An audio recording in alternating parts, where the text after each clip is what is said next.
Hi everyone! Welcome again to my channel. So ngayon guys ay ito naman yung i-check natin kasi nung nakaraan, 'di ba? Hindi ko na buksan 'to. Hindi ko na i-check kung okay ba sila sa frost. So ganito nga lang pala yung hitsura nila. Nakaano lang sila ng plastic pero sa loob walang frost cloth. Ayan. So ganito lang yung hitsura nila guys. Ganito yung setup nila. So ngayon buksan ko yung itong plastic. I-check natin kung ano yung mga hitsura nila dito. Ayan. So alisin ko muna itong mga mga nilagay ko dito sa gilid para makita natin sa loob. So ayan na guys, nabuksan ko na. So ngayon naman, isa-isahin natin kung ano yung mga hitsura nila dito. So simulan natin dito sa dulo. Meron ako ditong jelly bean. Ayan. Nagiging green siya. Ayan. So sa tanghali medyo mainit kasi kapag nasa loob ng plastic. So ayan, nagiging green yung dahon. Pero so far okay sila. Yan, okay yung mga dahon niya. And ito namang si Marinade, okay din sila guys. Wala akong nakitang mga frostbite or yung mga dahon na nagmashi or nangitim dahil sa frost. So ito naman siya is talaga to siya guys. Basta wag lang siyang direct dun sa frost. Basta nasa gilid-gilid lang siya or mayroon siyang cover katulad neto. Ayan. Siya, nakakasurvive siya sa winter. So dito sa amin, ang pinakamalamig dito is nagkaroon na kami ng minus 9 to 10 degrees. So okay pa din siya. Dati is nakadirect talaga siya sa frost. Yung mga dahon niya nagmashi kapag direct siya sa frost. Nagmamashi yung dahon and then natutuyo. Pero kapag naiwanan pa siya ng mga ganito, yung healthy na stem, pagkadating ng spring, ayun, tumutubo ulit. So, yun yung experience ko dati sa, Marinade. Basta may natirang stem na healthy, pagkadating ng spring, tumutubo ulit. Ayan. So far, okay sila dito sa loob ng plastic. Ayan, tapos, ito namang si, Ruby Tent. Kinatings ko nga pala to. Ginawa kong propagation yung mga kinatings ko dito. Mayroon na siyang baby. Ayan Nagkaroon na siya ng mga bagong suloy. Ayan. So, okay din siya. Wala akong nakitang nagmashi. Kasi kapag nagkaroon siya ng frost, nagmamashi yung dahon kapag yung natunaw na yung ice, natunaw na siya. Nagmamashi yung dahon. So, meron ding iba na succulents, nagkakaroon siya ng frost. Tapos kapag nasikatan na ng araw, natutunaw lang yung natutunaw lang yung frost niya or yung tigas ng dahon, natutunaw lang siya. And then bumabalik siya sa dati. So ayan, so far wala akong nakitang damage sa dahon nila. Tapos ito naman si Hagiana. So yung dahon nga pala nito ay magaspang. Yan, magaspang siya. So, okay din siya. So, maganda pa rin. Kaya lang yung yung kulay niya, nag-fade na. Medyo makulay siya dati, nung wala pa siyang ganitong plastic. Medyo makulay siya. Pero ngayon, nag-fade yung kulay niya. Siguro dahil nga sa dito sa loob, mainit siya sa tanghali. Kaya, nag-fade yung kulay. Tapos, ito naman siya, medyo okay din to siya sa frost. Itong si Pachyphytum compactum. Tapos, ito malaki na yung baby niya. Si Claudia. Yan, yung mga bagong suloy niya, naglakihan na. Tingnan ninyo, ayan malaki na guys. Yan. So, yung rosette kasi dito sa gitna, kinain ng uod. Tapos ayan, ito bagong baby na to, bagong rosette yan. So malaki na, halos malaki na lahat yung bagong rosette niya. Ayan. Tapos si Ririna. Ayan guys. Pati si Ririna, nag-fade din yung kulay oh.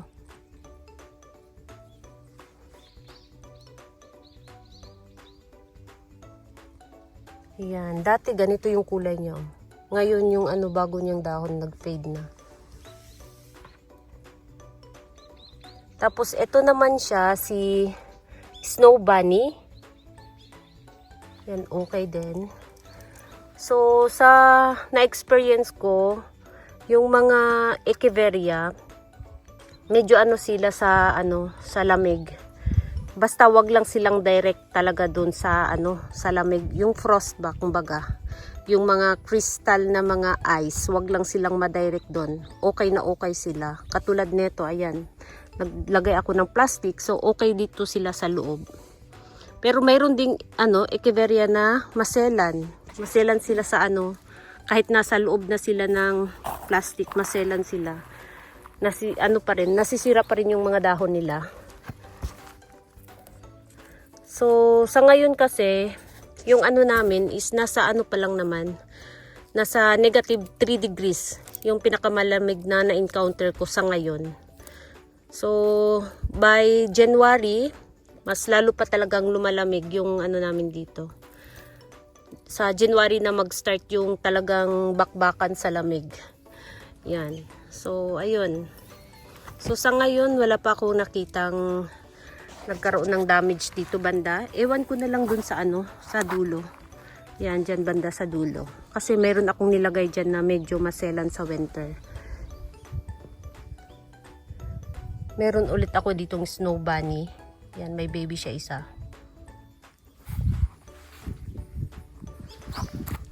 Tapos naglagay ako dito ng Olivia. Mas gumanda yung Olivia dito kaysa doon dati sa doon dati sa garden ko. Medyo siya, hindi siya lumaki. Ito lumaki na siya ng konti oh. Tapos yung neon breaker na umukay na siya dito oh. Pati yung mga bagong babies. Tingnan niyo yung bagong babies dito. Yan.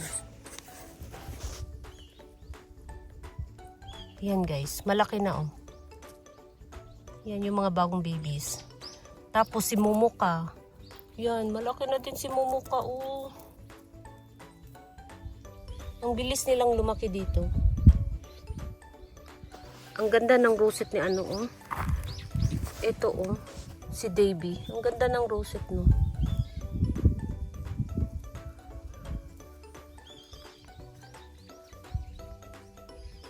Ito naman si Mixotore.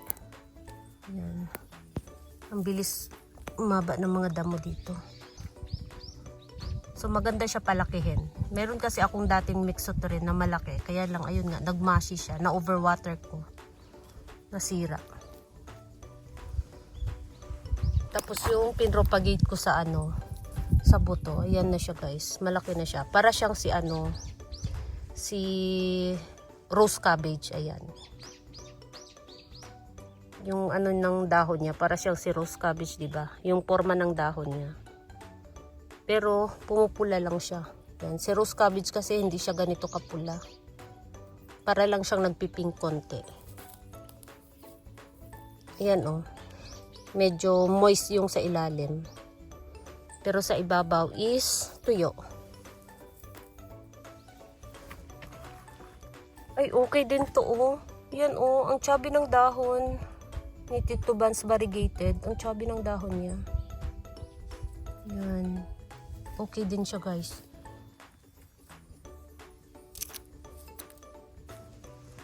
Tapos yung nilagay ko dito na caramel spirit. Ito na lang yung naiwan na caramel spirit ko. Nasira kasi nung summer. Ayan. Natuluyan siya nung summer. So ito na lang yung naiwan. Ang cute pa naman nito.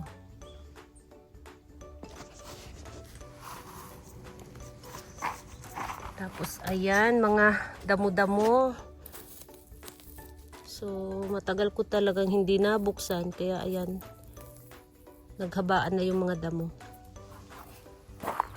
Tapos yung Ebony, ayan, ang ganda ng dahon ni Ebony. Ang chubby na niya ngayon. Tapos ang kinis. Ayan, pulang-pula din siya. Si Red King Ebony. Ayan, di ba? Ang ganda ng kulay. Napaka-chubby and nagsha-shiny na siya. Ayan.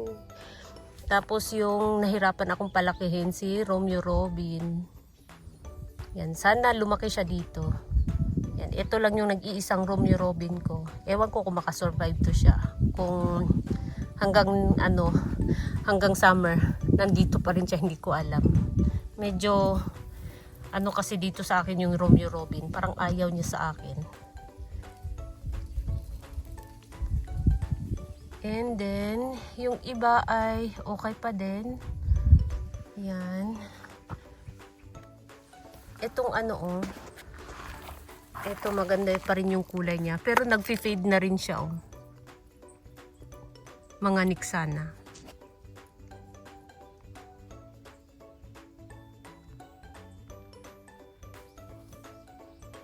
Tapos, si Tito Buns. Yan, yung mga dahon niya na may mga babies, malaki na rin.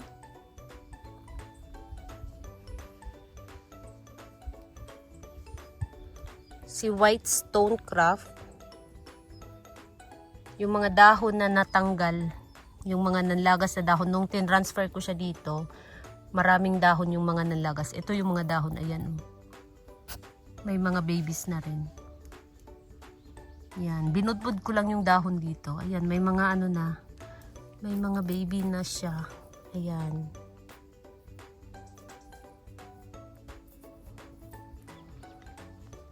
Tapos, ito naman, parang mayroon siyang guys, ayan nangitim yung dahon niya. Si Koi Gokuro. Medyo nangitim yung dahon. So, medyo siya sa winter. Dito sa loob. Medyo delicate siya. Yan. Pero gumanda na yung kulay, nagpipink na siya, So, ganyan yung hitsura niya kapag winter season. Ayan, nagpipink yung dahon niya. Hindi siya katulad kay Blue Jelly Beans na, iba yung kulay ni Blue Jelly Beans. Mas, ba siya? Mas dark kaysa dito. Yung kulay niya kasi is parang soft lang na kulay. Ayan. Si Blue Jelly Beans kasi medyo dark yung kulay niya. Ayan.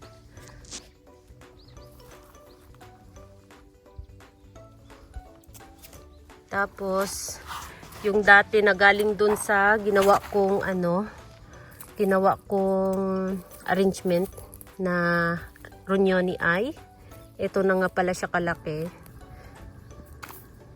Last year kasi 'di ba, ang liit-liit nito galing dun sa sa mga arrangement ko. Sobrang liit niya. Ngayon ganito na siya kalaki, guys. Yan, ang bilis niyang lumaki. Ang ganda ng dahon.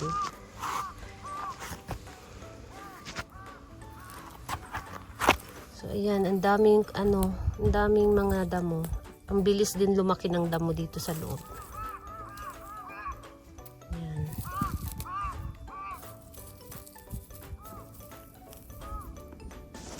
Ayan si Ronyoni Eye at ito rin. Ayan, ang ganda, diba? Ang ganda ng dahon niya. Malaki nga pala siya, guys. Ayan, ganyan siya kalaki.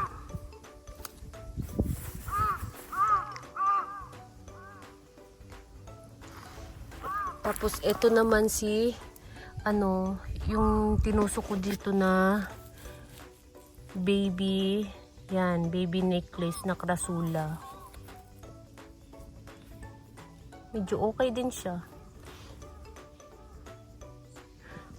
Tapos, ito ang chachabi na ng dahon, Pero, nag-fade na yung kulay niya. Ito kasi siya, nagpipink to siya, guys. Nagpipink yung dito, yung dahon niya sa gitna.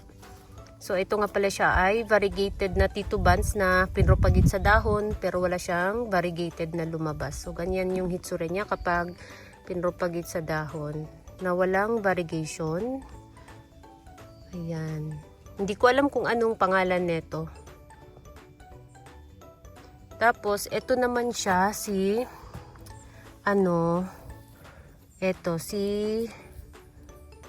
ayan, yung pangalan niya. So, akala ko talaga guys is mag-goodbye to siya dito. Ayan, expected ko talaga na masira siya dito. Pero sa ngayon ay okay pa din siya. Ayan, pati yung mga babies. Kasi dati nung nasa loob siya ng mini greenhouse, nasira siya. Nagkaroon siya ng frostbite. Nagtubig yung dahon niya. Pero sa ngayon, okay naman siya. Ayan oh. Walang nagmashi na dahon.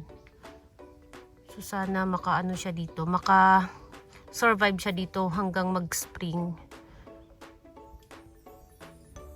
Tapos, ito naman siya, may mga nasira. Sino ba to? Si Blue Elf. Yung mga nasirang dahon niya, dati na talaga may mga siyang mga dahon, mga ganito. Hindi siya mashi, kaya lang parang nag-dry ba yung mga dahon. Yan. Ito, maselan to siya sa winter. Itong si Golden Glow. Pero so far okay naman siya guys. Itong mga dahon na to ay dati na talagang ganito yung dahon niya. May mga damage siya kaya nilagay ko siya dito. So far okay naman. Yan, yung bago niyang bago niyang rosette, okay pa din. Tapos ito si Ellen. Yan si Ellen, mga chubby yung dahon.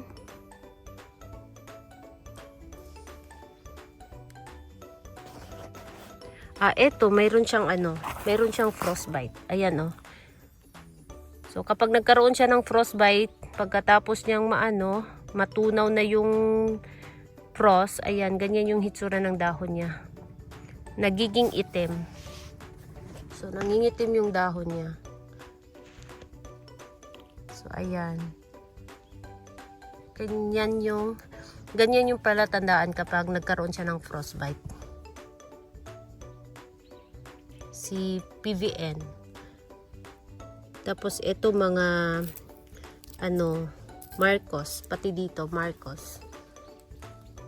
Parang may kumain dito na wala namang dito rin oh. Tapos ito naman siya, itong malaki dito, maganda yung rosette niya. Si Robra nga pala to siya guys, ang laki.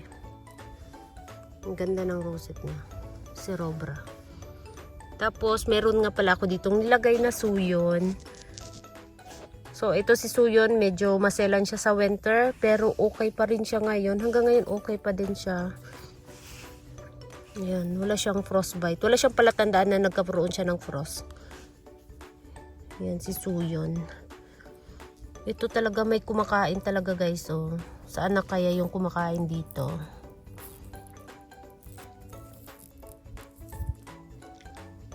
Tapos mga Little Beauty, ayan, hindi pa rin kumukulay si Little Beauty dito.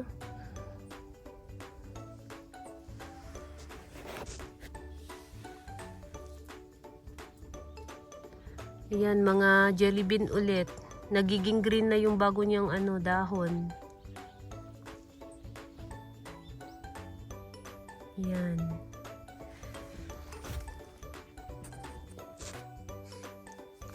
Ang daming ang daming baby dito oh. Ayan, si Harry Watson. Ang dami niyang baby guys. Ayan, paikot yung babies. Ayan, diba? Ito is bulaklak. May palabas siyang bulaklak.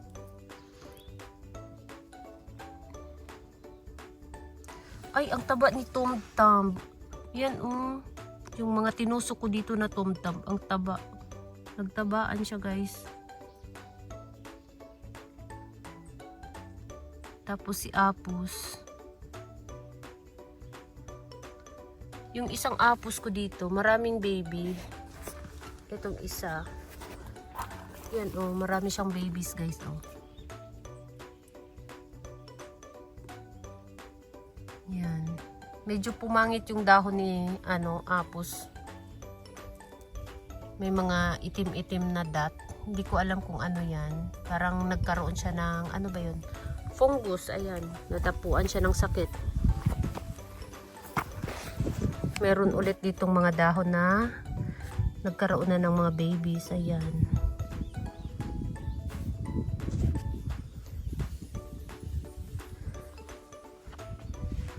Ang ganda ng rosette ni ano oh. Ni pink frill. So ganito nga pala yung rosette niya kapag taglamig. Ayan, 'di ba gumaganda yung dahon niya. Ang ganda oh.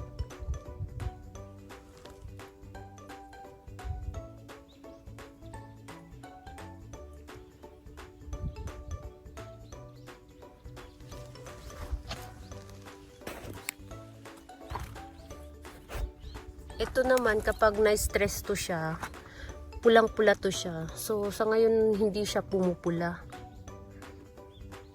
Yan, gumaganda kasi yung kulay nito kapag stress, pulang-pula.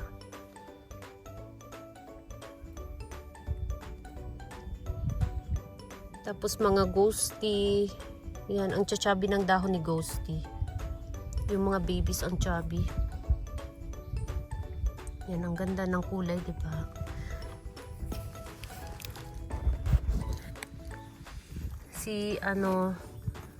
Si pinkberry. So okay din si pinkberry, pero yung katabi niya, ayan, nagkaroon ng frostbite. Ganyan yung hitsura, guys. So nasira siya ng frost. Ayan, yung mga dahon niya nangitim na. So yung mga ganitong ano talaga is, ano talaga siya sa frost, sa taglamig, medyo maselan talaga yung mga ganitong klase na succulents. Yan. So expected ko na talaga na baka hindi siya makasurvive dito. Yan.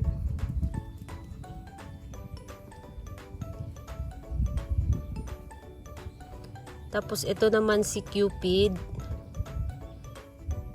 May mga sira din siya. Ayan, mga ano din to siya, guys, mga frost din to siya. Ayan oh. Nagkaroon siya ng frostbite sa dahon and then ayan, nangitim na. So ito mga frost to. Ayan, nagkaroon siya ng frostbite. Ayan. Pero dito naman sa gitna okay naman siya. Ayan. Okay naman yung mga bagong dahon niya.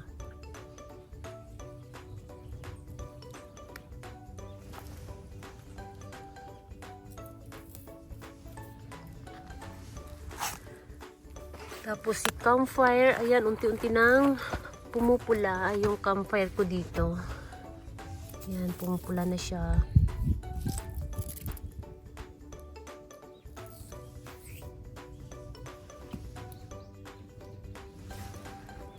Tapos ito naman mga prolifica.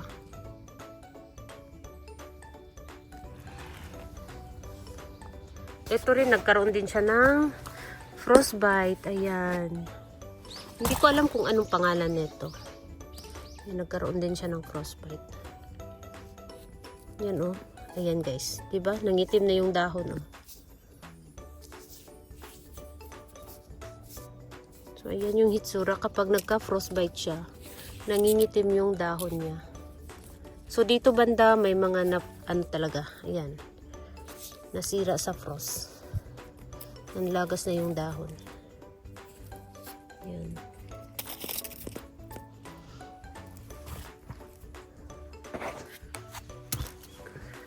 Tapos mga Douglas Hunt. Ang ganda ng kulay ni Douglas Hunt. Yan. Ang ganda ng kulay, di ba?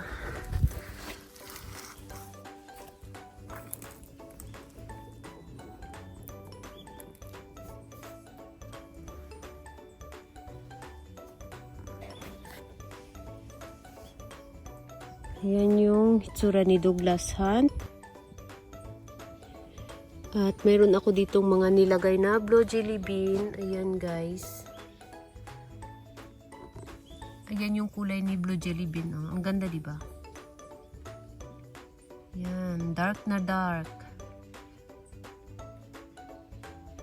Ayan, mga blue jelly bean yan, guys, sa gilid. And mayroon ako dito si bronze. Ayan, mga bronze. So, ayan, guys. Yung may mga da-damage dito lang banda sa dulo. Dito banda may mga na-damage. Pero doon, yung mga Echeveria dito banda ay okay naman sila. Dito banda okay sila dito. Maliban lang talaga dito. Dito kasi is medyo ano yung lupa. Medyo, ano ba yun? Medyo basa pa rin. Yan oh, kung nakita ninyo. Ayan yung ano guys. Kahit hindi sila naulanan, basa pa rin yung lupa. Yan. So dito banda is medyo basa-basa yung lupa. Yan. Kaya isa din sa ano nila na magkaroon sila ng frost. Kaysa dito banda is tuyo. Kung nakita ninyo. Tuyo yung lupa dito sa ibabaw. Sa ilalim medyo moist yung ilalim. Pero sa ibabaw kung nakita ninyo, tuyo yung lupa. So yun yung ano rin na hindi maganda kapag taglamig. Kailangang panatilihin silang tuyo yung lupa para hindi sila masira. So yun lang guys yung ano natin dito. Latest update natin sa ginawa kong garden dito ngayon sa bukid. Ayan, thank you so much for watching and please don't forget to subscribe and like to my channel. Sa hindi pa nakapag-subscribe, please subscribe my channel at i-click nyo na rin ang bell button para ma-update kayo pag nag-upload ako ng bagong video. Thank you so much for watching and see you on my next video. Bye bye!